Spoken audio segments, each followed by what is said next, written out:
tapi Kristus rasyanya berkenan dan murah Allah. Kristus hidup dalamku, bukan hasil yang di luar, tapi Kristus penuhiku.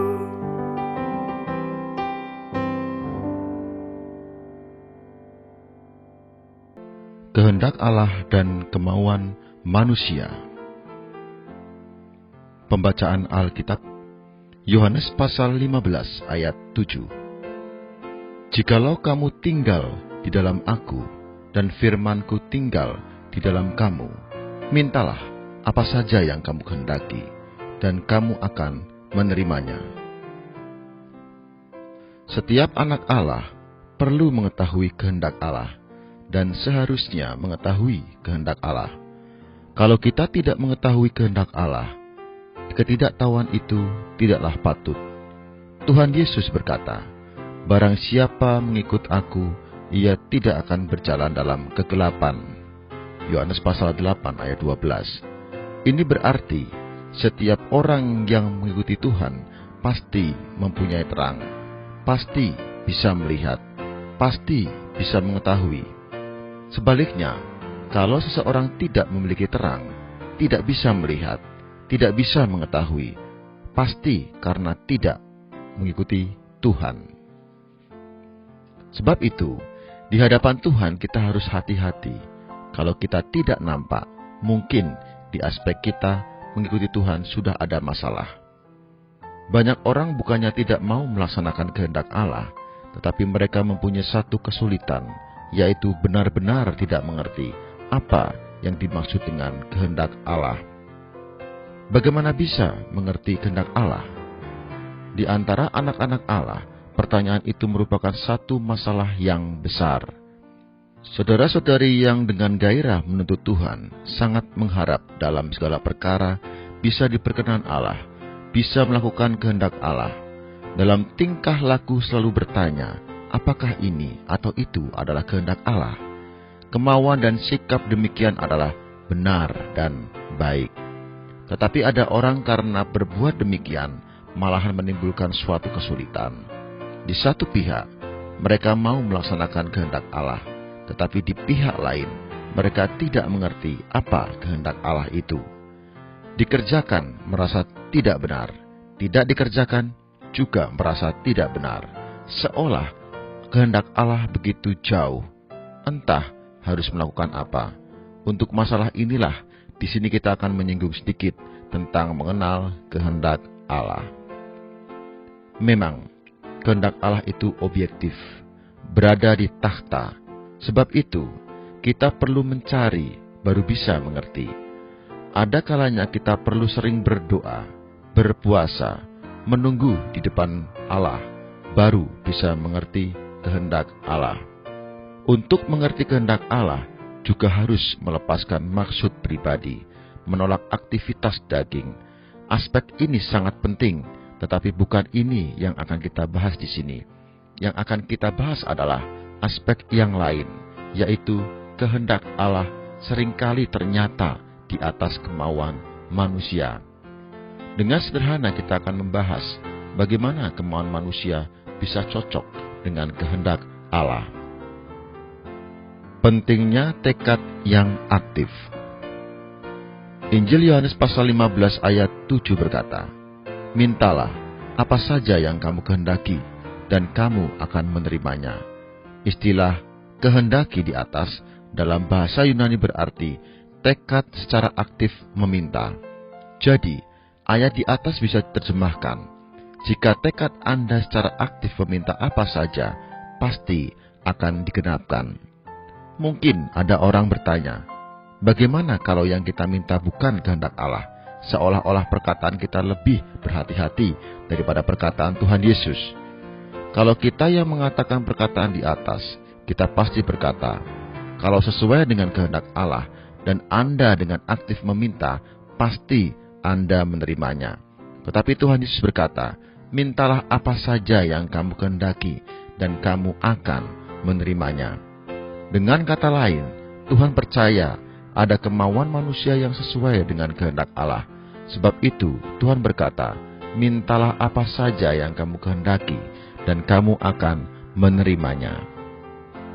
Dalam 1 Korintus pasal 10 ayat 27, Paulus juga mempunyai maksud yang sama.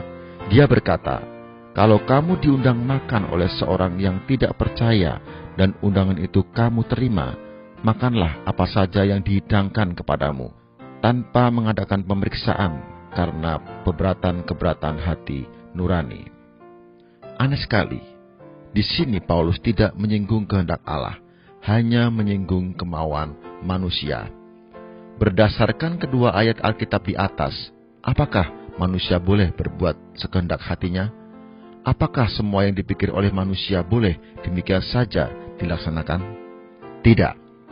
Perkataan ini tidak ditujukan kepada manusia pada umumnya, melainkan ditujukan kepada orang Kristen yang sudah dilahirkan kembali, yang mempunyai kesadaran Kristus, yang telah menerima penanggulangan salib, yang tinggal di dalam Tuhan, dan firman Tuhan juga tinggal di dalamnya. Mempunyai kesadaran Kristus. Paulus berkata, "Siapakah yang mengetahui pikiran Tuhan sehingga ia dapat menasihati dia? Tetapi kami memiliki pikiran Kristus." 1 Korintus pasal 2 ayat 16. Kata pikiran lebih baik diterjemahkan kesadaran. Kita harus mengetahui bahwa kehendak Allah itu objektif, sedang kesadaran Kristus itu subjektif. Kehendak Allah berada di atas tahta, sedang kesadaran Kristus berada di dalam kita. Kehendak Allah berada di luar kita, sedang kesadaran Kristus berada di dalam kita, dan terus-menerus memberi pengertian kepada kita akan kehendaknya sendiri. Begitu seseorang dilahirkan kembali, hayat Allah benar-benar tertanam ke dalam orang itu, sehingga ia mempunyai kesadaran Kristus. Kapan kita mendapatkan hayat, saat itu juga kita mendapatkan kesadaran Kristus. Sebab itu, di dalam kita ada kemauan yang baru, ada kehendak yang baru.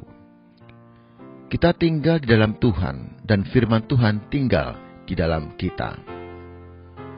Tuhan Yesus berkata, "Jikalau kamu tinggal di dalam Aku dan firman-Ku tinggal di dalam kamu, mintalah apa saja yang kamu kehendaki, dan kamu akan menerimanya."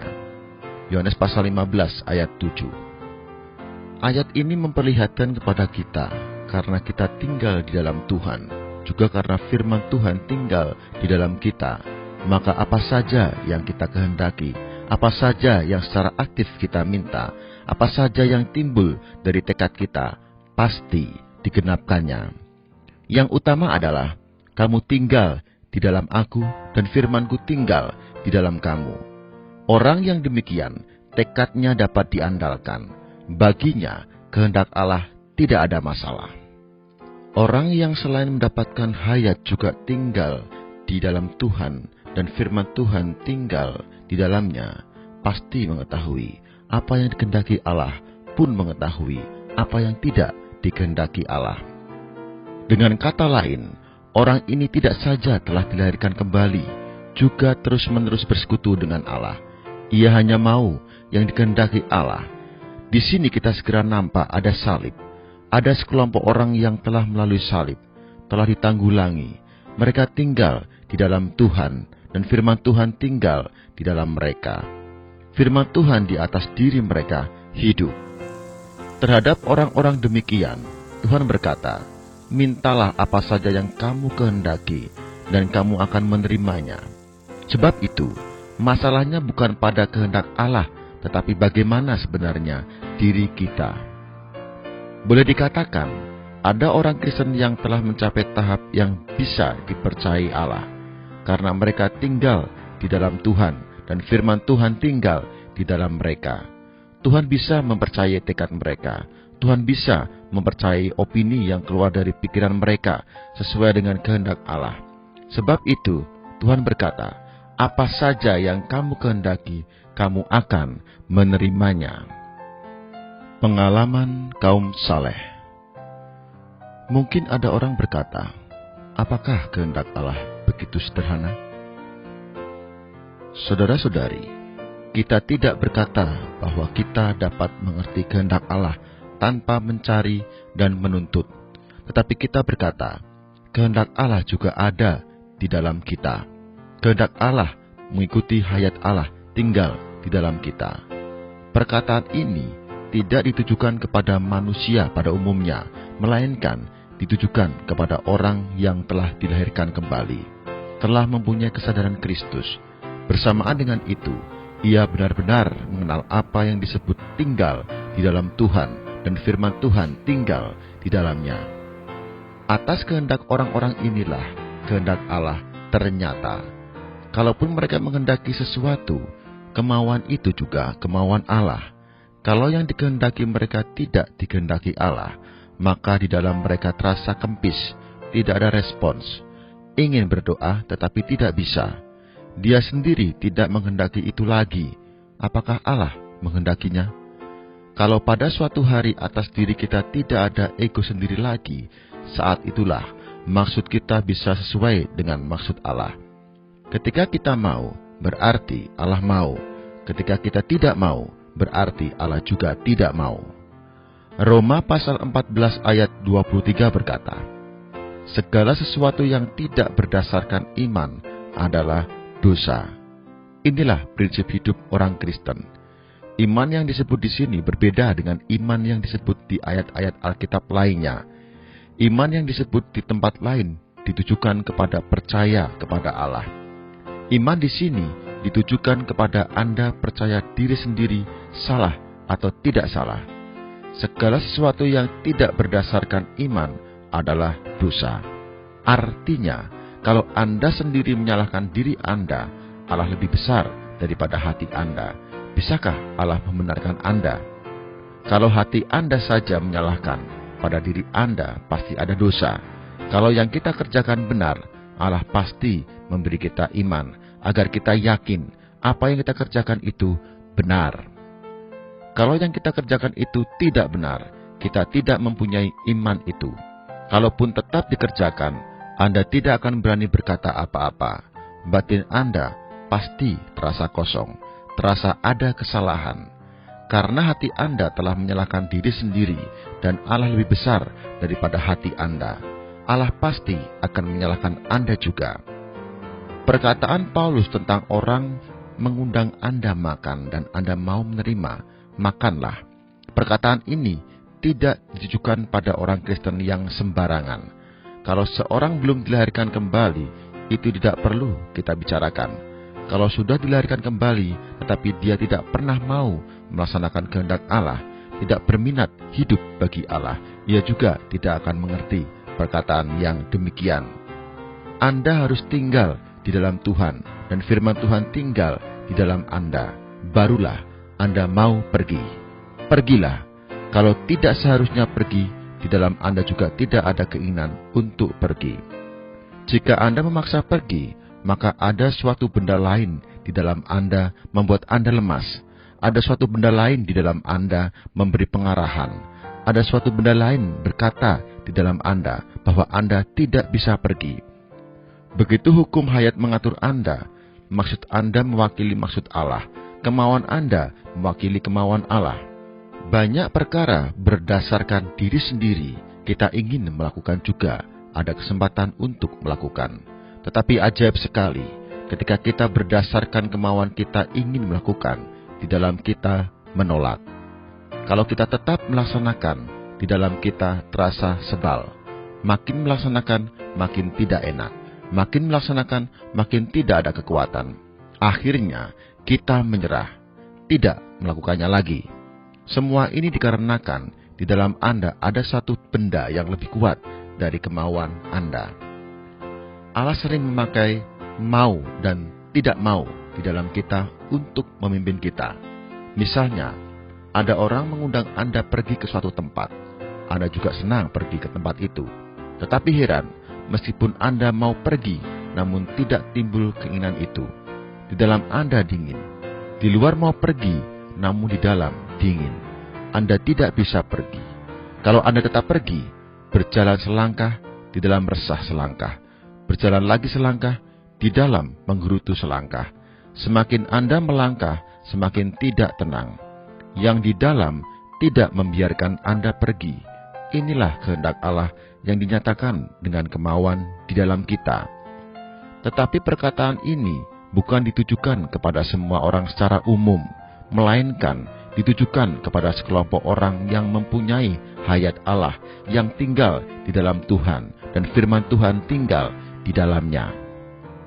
Mari kita melihat kisah Paulus mengusir setan di Filipi.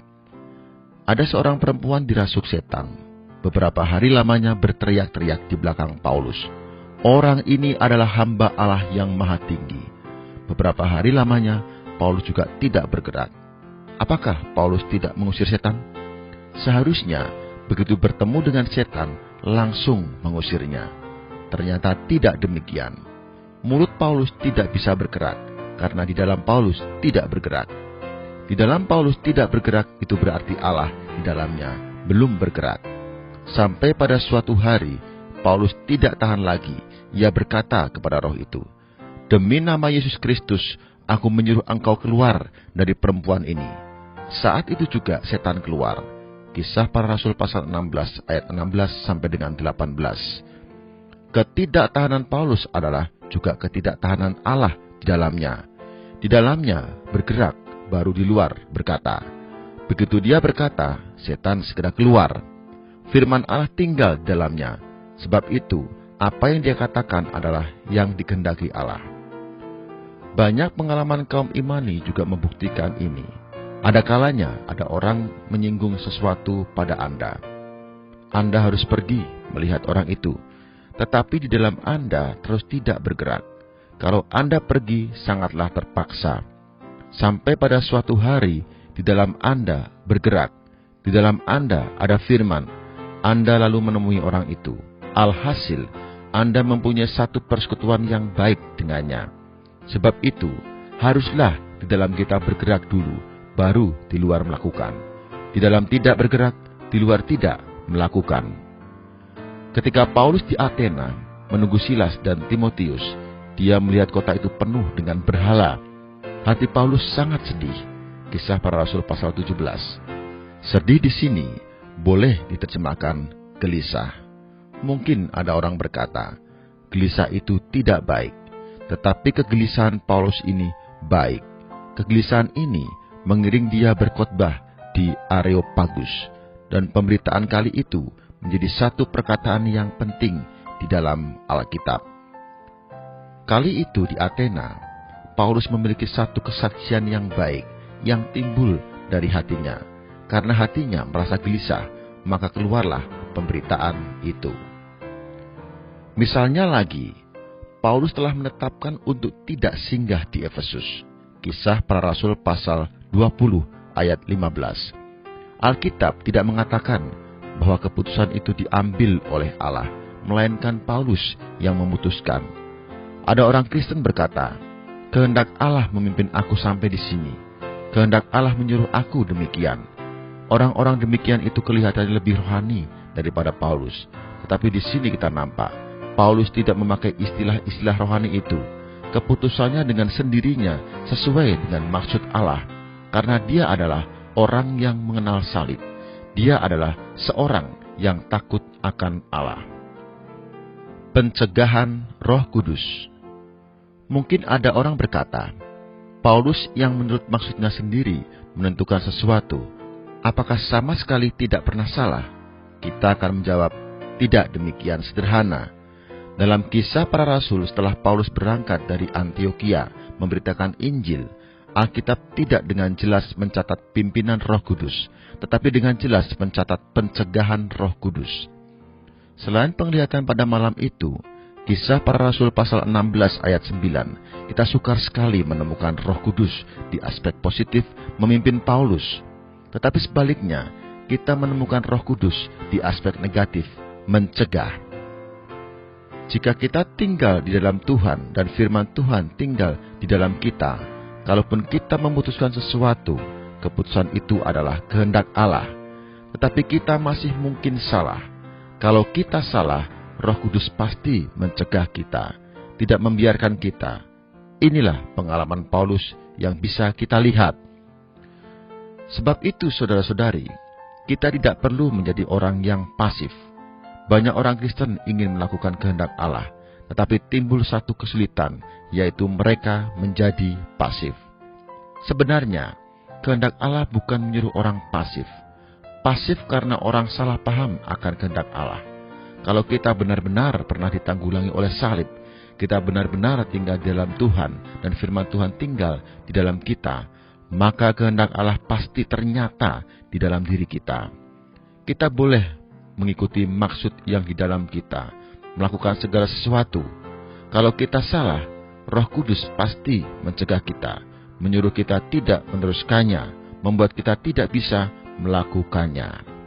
Semoga Tuhan menyelamatkan kita dari kesalahpahaman dan kebodohan, menyelamatkan kita dari kepasifan. Semoga Tuhan membawa kita masuk ke dalam keaktifan, dan kita benar-benar menjadi orang yang berjalan mengikuti Tuhan. Amin.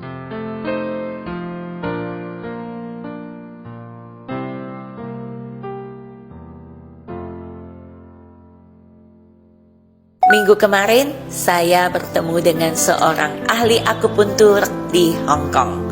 Saya langsung menanyakan kepada beliau bagaimana caranya untuk meredahkan asam lambung. Dan beliau mengajarkan 3 langkah. Kita belajar sama-sama yuk. Langkah pertama, gosok kedua telapak tangan, lalu putarkan daerah perut kita dengan perlahan. Sedikit menekan, sedikit saja ya menekannya, sampai terasa hangat. Langkah kedua, kita pijat di antara sini. Jadi sini, ke sini kan kayak C ya.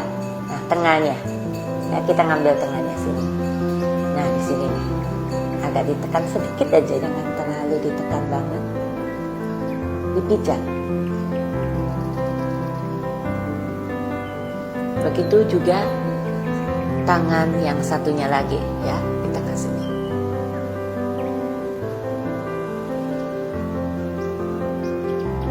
Langkah ketiga, jadi kita 4 jari ya, dari sini terakhir 4 jari, titik sini. Jadi pas pijatnya bukan di tengah-tengah tulang, tetapi di sampingnya ya, agak ditekan. Nah, jika kamu sambil ditekan begini ada rasa ingin sendawa, silakan ya. Jadi kalau asam lambung pasti dia ada rasa ngilunya. Begitu juga dengan kaki yang sebaliknya. 4 jari di sini, di sini. Agak ditekan ya. Tekannya kencang sedikit, nggak masalah kalau di sini. Semoga dengan melakukan 3 gerakan ini dapat membantu meredakan asam lambung kamu. Terima kasih.